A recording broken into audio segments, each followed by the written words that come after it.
Hello everyone, कैसे हैं हम सभी दोस्तों। इसी वीडियो में हम क्रिएट करने वाले हैं reduce project with API. GitHub की प्रोफाइल का डेटा हमने फेच करना है, लेकिन विद रीडक्स। ये आई थिंक हमारा पहला प्रोजेक्ट होगा रीडक्स के साथ एपीआई का। विदाउट रीडक्स हमने बहुत सारे प्रोजेक्ट क्रिएट किए हैं, लेकिन आज हम क्रिएट करेंगे गिटहब का प्रोजेक्ट। यहाँ पे मैं अपनी प्रोफाइल सर्च करूंगी, आपने अपनी गिटहब का नाम सर्च करना है। सर्च पे क्लिक करके मुझे मेरा डेटा यहाँ पे दिखेगा। फॉलोवर्स वगैरह कितने हैं, रेपोज कितनी है, यहाँ पे क्लिक करेंगे हम उनकी प्रोफाइल पे पहुंच जाएंगे। यही डेटा हम आज फेच करना सीखेंगे रीडक्स के साथ। ये हमारा प्रोजेक्ट रहेगा एपीआई का। तो चलिए स्टार्ट करते हैं इस प्रोजेक्ट को। सबसे पहले हमें एक चाहिए सर्च बार, तो हम एक नया कंपोनेंट क्रिएट करते हैं। ओपनली क्रिएट करेंगे, कोई फोल्डर नहीं, इसका नाम हम सर्च रख देते हैं। यहाँ पे आके इसको ऐड कर दो ऐप डॉट जेएस पेज पे। इंपोर्ट कर लो सर्च को फ्रॉम सर्च। यहाँ पे आना है यहाँ पे, जिसके अंदर हम नाम टाइप करेंगे। इस इनपुट फील्ड के ऊपर आपने एक वैल्यू ऐड करनी है। ये जो वैल्यू हम रखेंगे, कोई भी नाम देना है, तो मैं इसका नाम यूजर नेम रख देती हूँ। एक इसके ऊपर बनेगा ऑन चेंज, तो इसका नाम ऐसे ही रख देते हैं। ये नाम आपने कोई भी रखना है। एक स्टेट क्रिएट करनी है, कॉन्स्ट क्रिएट करते हैं, यूजर नेम। सेट कर दो यूजर नेम को। इसके बीच हम लगा देंगे ब्लैंक। अब यहाँ पे एक लगाएंगे बटन। इसका नाम, या तो इसको हम कैपिटल में कर देते हैं, तो इसको स्मॉल में ऐसे कर देते हैं। अब सही है, क्योंकि ये वाली जो वैल्यू है वो वहां से आएगी, जो हमने एक वेरिएबल बनाना है। एक लगेगा बटन। बटन के ऊपर आपने एक बनाना है टाइप सबमिट। अगर हमने टाइप सबमिट बनाई है तो इसका मतलब एक फॉर्म लगेगा। तो हम यहाँ पे एक फॉर्म क्रिएट करते हैं। इस इनपुट फील्ड को इसके बीच लगा देते हैं ऐसे, फॉर्म के बीच, क्योंकि डेटा हमने सबमिट करना है। जो फॉर्म है इसके ऊपर बनेगा on submit.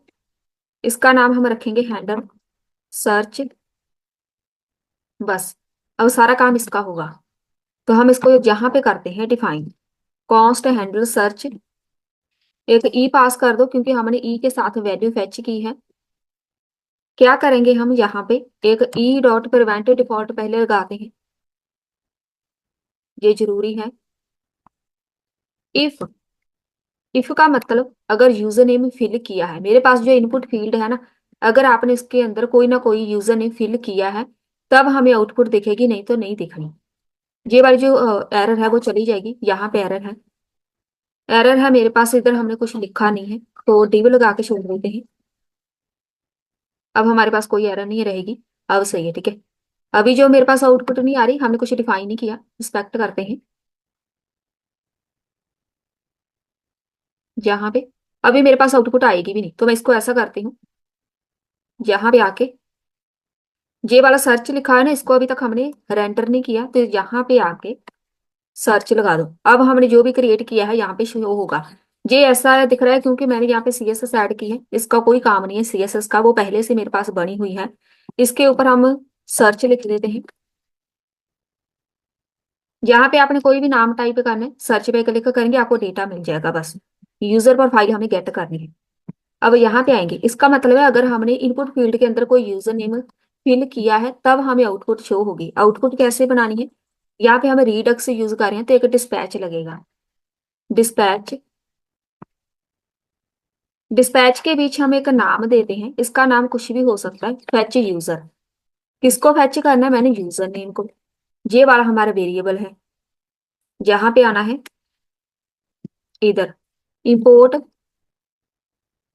Use dispatch from react reduce. इसको डिफाइन कर दो। यहाँ पे एक कॉन्स्ट क्रिएट करो डिस्पैच नाम से। यूज डिस्पैच को इसके बीच रख दो। अब इस वेरिएबल को हम डिस्पैच की तरह यूज कर सकते हैं। डिस्पैच सिलेक्टर ये सब मैंने पहले ही करवाया हुआ है आपको। रिडक्स हमारे पास ये हो गया रेडी। ये इसका काम खत्म हो गया। अब इसको भी हमने डिफाइन करना है, जो हमने ये डिस्पैच फेच यूजर बनाया है, इसको डिफाइन करेंगे। लेकिन पहले इंपोर्ट कर लो। इंपोर्ट करना है फेच यूजर को। कहाँ से, फ्रॉम। इसके अंदर हम यूज करेंगे, कोई फोल्डर नहीं बनाएंगे, डायरेक्ट हम यहाँ पे ऐड कर देंगे। ऑथ स्लाइस नाम दे देते हैं, चलो पेज बनाना है एक बेसिकली, यही पेज होगा, कॉपी कर लो, यहाँ पे आके ओपन लीजिए, पेज क्रिएट कर दो। ये हो गया हमारे पास पेज।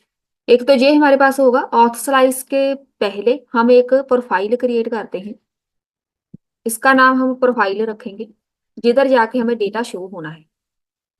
जो डेटा हम फेच करेंगे ना वो इस पेज पे आके शो होगा। बस इसको आपने डिफाइन करके छोड़ देना है, बाकी हम काम बाद में करेंगे।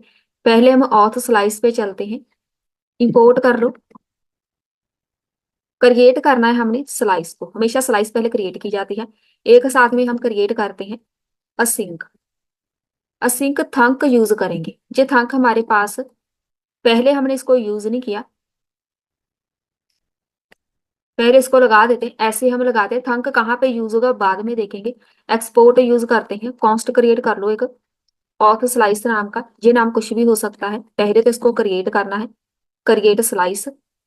इसके बीच अभी हम थंक क्रिएट करेंगे, तो मैं यहाँ पे लिखूंगी थंक। असिंक थंक आएगा, तो ये वाला जो वेरिएबल है इसको कॉपी करना है, यहाँ पे रखेंगे। इसके बीच थंक क्रिएट करना है, तो एक नाम दो, यूजर, फेच यूजर। ये अब वाली हमारी एक एपीआई है। एपीआई जो हम यहाँ पे ऐड करके आए हैं, फेच यूजर फिलहाल मैंने नाम दिया है। ये वाला हमारे पास एक यूजर, मैंने अपनी तरफ से कुछ भी ऐड कर दिया, यूजर एपीआई ये होगी, ठीक है। आप नाम कुछ भी रख सकते हैं इसका। एपीआई क्रिएट होगी, असिंक लगेगा। अब जहाँ पे ये क्रिएट असिंक थंक तभी आपने क्रिएट करना है जब हम किसी प्रोजेक्ट के अंदर एपीआई यूज करते हैं। तो हो सकता है आपको इंटरव्यू में भी पूछे कि हमारे पास असिंक थंक क्यों यूज होता है। अब मुझे पता है मैंने गिट हब से प्रोफाइल गेट करनी है, विदाउट एपीआई तो होगा ही नहीं। उनकी एपीआई यूज करके हम डेटा अपनी वेबसाइट पे शो कराने वाले हैं, इसका मतलब मुझे यहाँ पे असिंक थंक की जरूरत पड़ेगी। असिंक्रोनस यहाँ पे यूज करेंगे। किसको गेट करना है? यूजर नेम को। ये वाला जो यूजर नेम है वहां से आएगा जो हमने इधर डिफाइन किया था, तो वो वाला जो यूजर नेम है यहाँ से जाएगा, ठीक है। यूजर नेम, बस ये वाला जो यूजर नेम होगा इसके बीच आपने ऐड करना है आगे, इसका एरो फंक्शन क्रिएट कर दो। एक कॉन्स्ट क्रिएट करेंगे, एपीआई यहाँ पे आनी है। एक नाम दो इसको, रिस्पॉन्स, अवेट लगाएंगे साथ में। अवेट के बीच हमारे पास एक्सियोज यूज होगा। अब यहाँ पे एक्सियोज हम यूज कर रहे हैं क्योंकि हमने एपीआई लगानी है। तो पहले तो इसको इंपोर्ट करो एक्सियोस से, और यहाँ पे आ जाओ। गेट करना है क्योंकि डेटा वहां से हमने गेट करना है, पोस्ट नहीं करना, तो गेट लगेगा। ये वाला सिंबल प्रेस करना। HTTPS जिनकी एपीआई है वो बस बहुत ही कॉमन एपीआई है, api.github.com।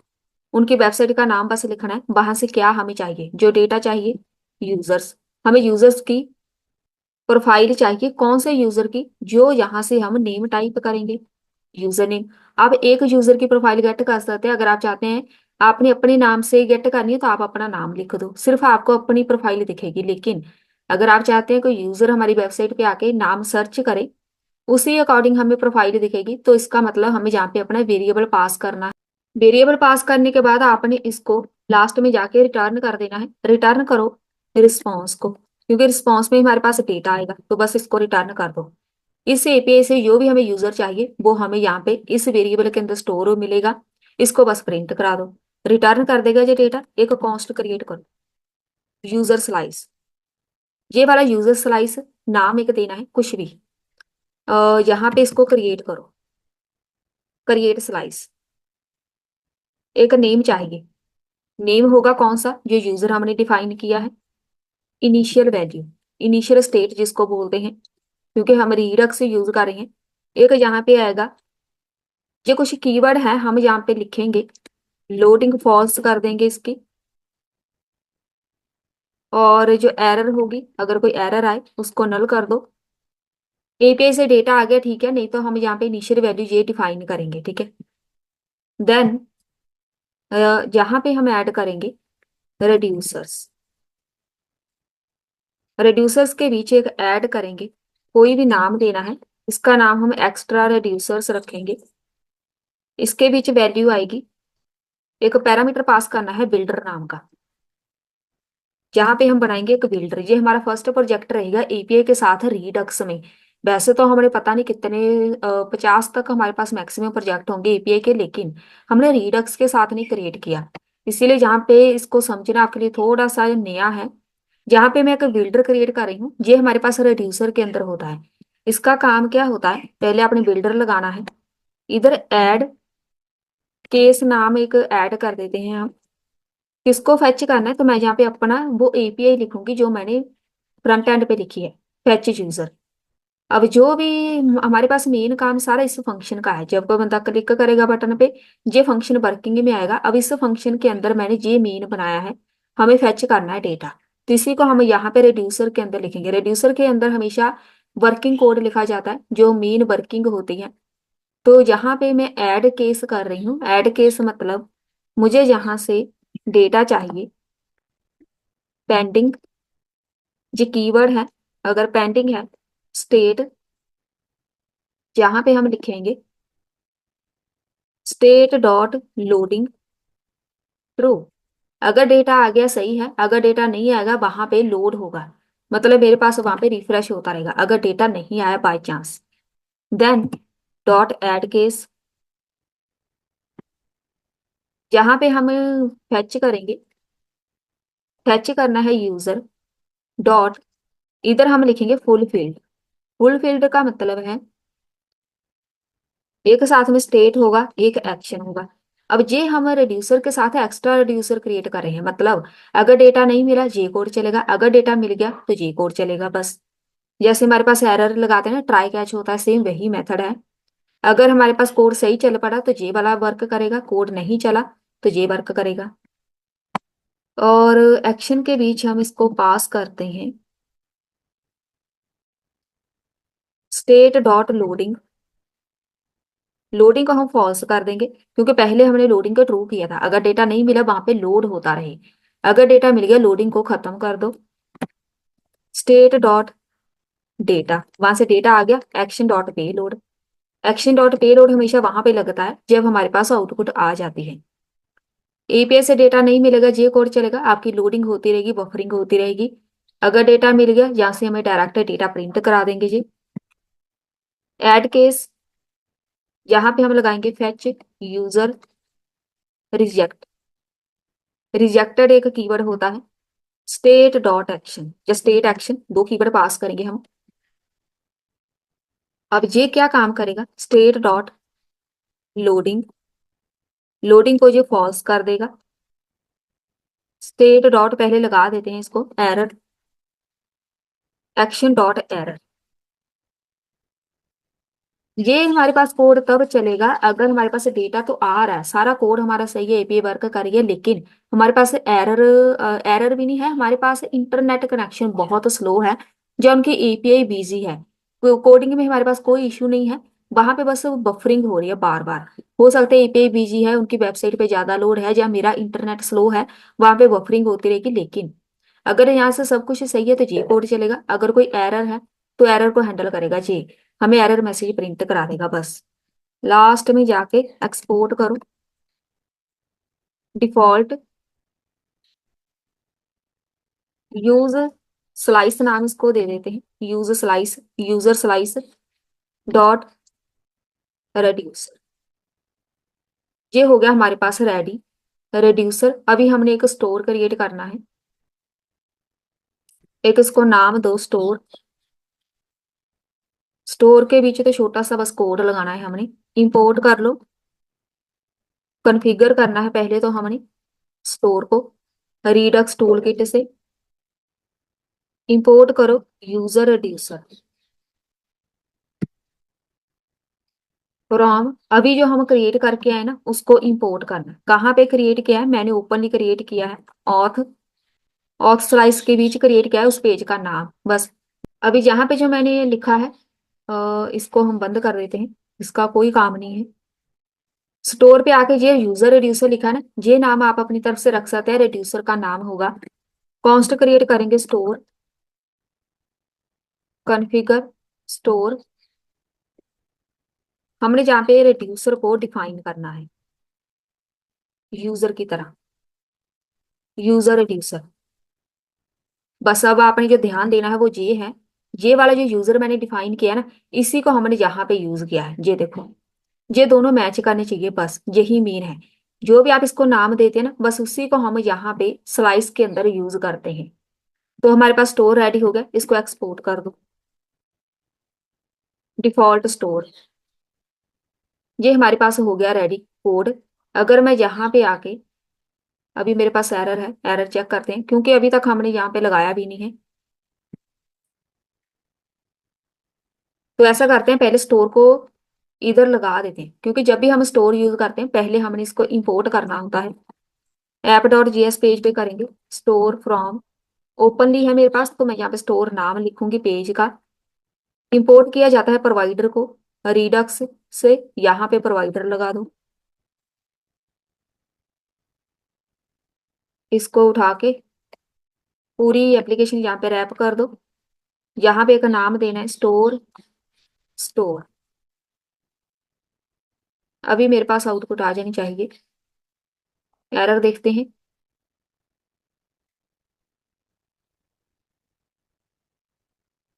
अभी जो हमारे पास एरर आ रही है, फैच यूजर्स को मिल नहीं रहा सर्च वाले पेज पे, क्योंकि सर्च वाले पेज पे हमने ऐड किया है फैच यूजर।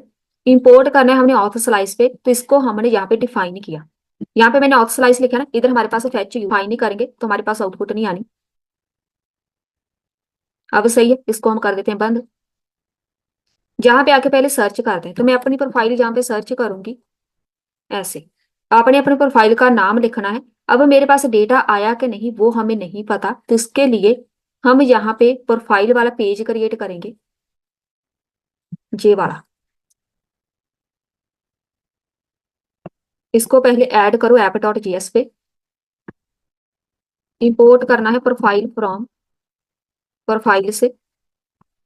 इसको यहाँ पे कर दो रेंडर। अब प्रोफाइल के बीच जस्ट हमने अपना डेटा प्रिंट कराना है, तो हम ज्यादा इसको डिजाइन नहीं करेंगे। अब रिडक्स के अंदर हमारे पास दो मेन कंटेंट होते हैं, एक होता है यूज डिस्पैच, एक होता है यूज सिलेक्टर। सिलेक्टर मेरा यहाँ पे लगेगा प्रोफाइल के बीच, क्योंकि इसने डेटा सिलेक्ट करके लेके आना है वहां से। हम यहाँ पे यूज करेंगे यूज सिलेक्टर। कहाँ से यूज करना है, इसको लगाएंगे हम रिएक्ट रिडक्स से। बस इतना लिखना है, हमारे पास सिलेक्टर आ जाएगा। इधर आना है, आपने एक कॉन्स्ट क्रिएट करते हैं। कॉन्स्ट क्या क्या यूज करेंगे, एक मुझे डेटा चाहिए, एक लोडिंग। ये हमने वेरिएबल पहले से डिफाइन किए हुए हैं। एक होगी एरर, डेटा होगा डेटा मिल जाएगा, नहीं डेटा होगा मतलब कोई हमारे पास इंटरनेट इशू है या एपीआई इशू है तो लोडिंग होगी, कुछ भी नहीं है तो एरर आएगा। देन यूज सिलेक्टर, इसको हम लगाएंगे स्टेट के साथ। स्टेट के साथ जो मेरे पास स्टेट होगी, स्टेट डॉट यूजर, कौन सी स्टेट है, तो ये यूजर हमने इसको बताना है। यूजर हमने डिफाइन किया है यहाँ पे। हमें यहाँ से डेटा चाहिए कौन सा, ये वाला, बस। और ये हो गया हमारे पास स्टेट इफ। ये तीन कीवर्ड हम लगाएंगे। अगर लोडिंग है तो मुझे एक वहां पे मैसेज लिखा नजर आए रिटर्न में, एक सिंपल सा मैसेज प्रिंट करा दो पैराग्राफ में, लोडिंग।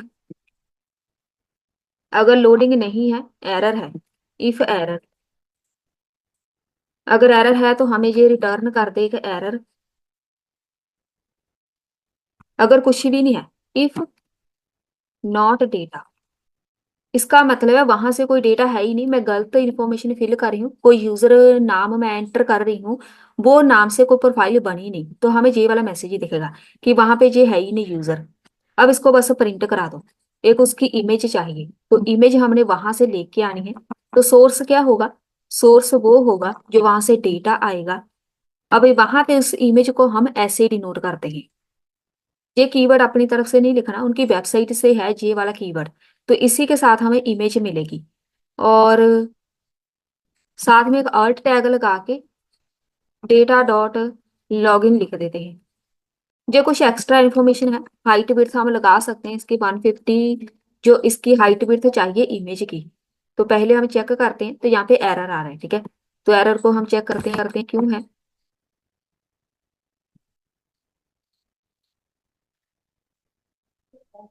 यहाँ पे कोई एरर नहीं है, तो हम ऐसा करते हैं, इसको करते हैं रिफ्रेश। यहाँ पे क्लिक किया, सर्च किया, कोई डेटा नहीं आया तो एरर आ रही है। हमारे पास एरर तो नहीं आनी चाहिए। स्पेलिंग गलत है पहले तो इसके, ऐसे आना, क्योंकि जे वाला कीवर्ड हमने इधर मेंशन करना है, जे वाला और जे वाला दोनों मैच होने चाहिए। अब आया नो डेटा, ठीक है। तो मेरे पास, मैं नाम भी चेक कर लेती हूँ। रिफ्रेश किया, ये है मेरी प्रोफाइल का नाम, नो डेटा। चलिए अब चेक करते हैं डेटा क्यों नहीं आ रहा, एपीआई पे चलते हैं। एपीआई हमारे पास बिल्कुल सही है, हमारे पास जो इश्यू आ रहा है ना इधर से है। रिड्यूसर्स ने हमारे पास डेटा लेके आना है, तो इसको हम यहीं पे बंद कर देते हैं। हमारे पास ये सिंटैक्स एरर है, और लास्ट में जाके एक ब्रैकेट हटा दो। अब बाकी सब सही है। जहाँ पे स्पेलिंग गलत है, फुल फील्ड ऐसे ये कीवर्ड होता है। फुल फील्ड का मतलब है ये हमारे पास रिड्यूसर्स काम करेंगे सारे, एक एक करके हमने इसको एक्स्ट्रा रिड्यूसर बनाया है। एक्स्ट्रा रिड्यूसर बनाने का मकसद यही है, हम इसको छोटे छोटे पार्ट्स में, थंक्स में डिवाइड कर सकते हैं। जे एक थंक होगा छोटा सा, फिर जे एक थंक होगा। और इसमें भी इश्यू है, पे लोड के स्पेलिंग गलत है, तो डेटा कहाँ से आएगा, हमारे पास इधर इश्यू चल रहा है। अब सही है, अगर मैं इसको अभी रिफ्रेश करूं, यहाँ पे हम लिखेंगे नाम, सर्च पे क्लिक किया, अब यहाँ पे मेरे पास इमेज आ गई, ठीक है। तो मेरे पास पहला डेटा आ गया। अब यहाँ पे वापस चलो। अब बस आपने यहाँ पे डेटा ऐड करना है। आपको क्या क्या चाहिए, एक यहाँ पे H2 में ऐड करेंगे हम डेटा डॉट लॉग इन। अगर मैं इसको ऐसे प्रिंट कराऊं, पहले यहाँ पे जाके चेक करो, तो यहाँ पे मेरे पास आएगा इसका नाम, कि इसका एक्चुअल में नाम क्या है जिसके साथ ये लॉग इन करते हैं, एक वो आएगा। एक हमें चाहिए इनके फॉलोअर्स कितने हैं। तो यहाँ पे बस आपने प्रिंट कराना है वेरिएबल डेटा डॉट फॉलोअर्स। तो यहाँ पे फॉलोअर आ गए। अगर आपने चेक करना है फॉलोइंग कितने हैं, तो यहाँ पे आके डेटा डॉट, यहाँ पे हम लिखेंगे INC लगा दो। होगा डेटा तो मिल जाएगा, नहीं तो हमारे पास जीरो काउंट होगा। देन पैराग्राफ में पब्लिक रेपोस, पब्लिक रेपोस कितनी है, तो यहाँ पे प्रिंट करा दो डेटा डॉट, पब्लिक वाली सिर्फ शो होनी है। आप प्राइवेट भी लिखेंगे तब भी आपको पता नहीं चलेगा, सिर्फ पब्लिक वाली हमें शो होती हैं। तो यहाँ पे पब्लिक रेपोस नाम दो इसको। तो यहाँ पे 134 कुछ है, ठीक है। बाकी जो प्राइवेट है वो शो नहीं होनी। और ये वाले जो मैं कीवर्ड लगा रही हूँ ना, जो इनकी वेबसाइट पे यूज होते हैं, आपने अपनी तरफ से नहीं लिखने, ठीक है। उसके बाद एक यहाँ पे एंकर टैग बनाएंगे। ये हम इसलिए लगाएंगे क्योंकि इसके साथ क्या होगा, जब कोई बंदा इनकी प्रोफाइल जाके चेक करना चाहता है, तो मैं यहाँ पे HTML URL टाइप करूंगी। टारगेट हम रख देंगे, टारगेट लगाने का मतलब है मुझे नेक्स्ट टैब ओपन होके वहां पे डेटा दिखे। तो क्या ओपन होगा, इसको हम नाम दे देते हैं व्यू प्रोफाइल। इसकी प्रोफाइल व्यू करनी है, डेटा डॉट HTML URL, मतलब जो वहां से URL आएगा वहां पे जाना है। तो मैं इस पे जैसे ही क्लिक करूंगी मैं अपनी प्रोफाइल पे पहुंच जाऊंगी। ये मेरी प्रोफाइल है, ठीक है। अब यहाँ पे किसी और दूसरे पर्सन का डेटा फेच करते हैं। अभी मैंने जहाँ पे कुछ भी ओपन किया है, किसी की भी प्रोफाइल जस्ट कॉपी करेंगे, चेक करते हैं क्या किसी और प्रोफाइल, किसी और की प्रोफाइल हमें शो हो रही है। तो इसको बैक करते हैं, इनका जो नाम है बस वो कॉपी करना है, ये वाला। आप अपनी प्रोफाइल भी सर्च करके देखना। सर्च किया तो यहाँ पे देखो सेम प्रोफाइल आ गई ना। अब इनको मैच करो, प्रोफाइल देखो सेम है मेरे पास। रेपोस टोटल कितनी है, 18 है। तो यहाँ पे इनकी रेपोस जाके चेक करेंगे तो हमें 18 ही दिखेगी टोटल रेपोस। यहाँ पे देखो रेपोस। बस ये होती है हमारे पास ईपीआई के साथ डेटा फेच करना, लेकिन विद रिडक्स। तो ये हमारा हो गया आज का टॉपिक कंप्लीट। मिलते हैं फिर नेक्स्ट वीडियो में।